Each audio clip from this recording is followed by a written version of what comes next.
Vous souhaitez devenir manager sans être trop autoritaire. Vous souhaitez être un bon manager, un leader respecté, mais pas effrayé.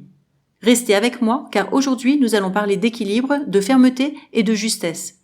Je suis Frédéric, fondatrice d'Opus Stratégie et aujourd'hui je vous présente le second podcast de la première série des instants stratégiques de Frédéric.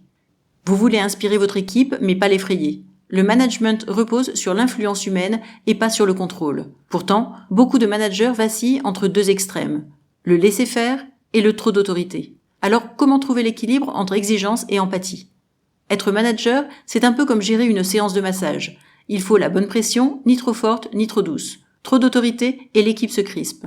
Trop de souplesse et la structure s'effrite. La clé est d'apprendre à poser un cadre clair tout en restant à l'écoute des émotions. Vos collaborateurs ont besoin de repères, de confiance et de cadre. Ils doivent sentir que vous êtes juste et cohérente, pas seulement autoritaire.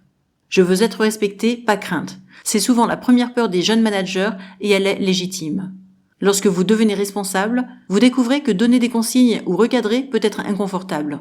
Vous craignez de blesser, de froisser ou d'être jugé trop dur. Mais attention, l'autorité n'est pas synonyme de dureté. Elle se construit dans la clarté, la constance et la bienveillance dont on exagère souvent les traits. Dire non n'est pas un manque d'empathie. C'est une preuve de maturité managériale. Le manager est inspirant, mais pas dominant. Le management moderne, surtout dans le secteur du bien-être, repose sur une idée. L'autorité ne se décrète pas, elle se mérite. Un bon manager inspire naturellement le respect par son attitude.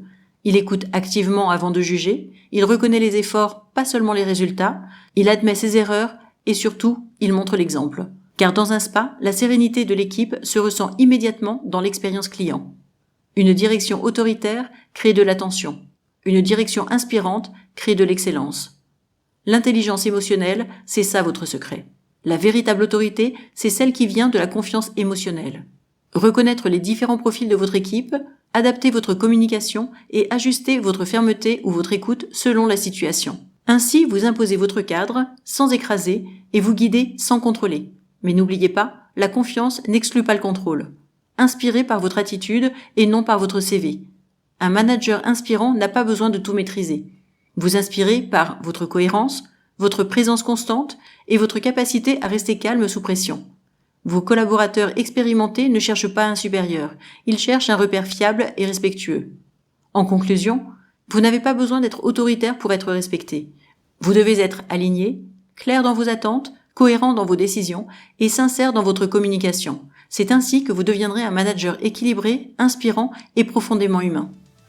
Cet épisode touche à sa fin, je vous donne rendez-vous pour le 3e épisode, à très bientôt.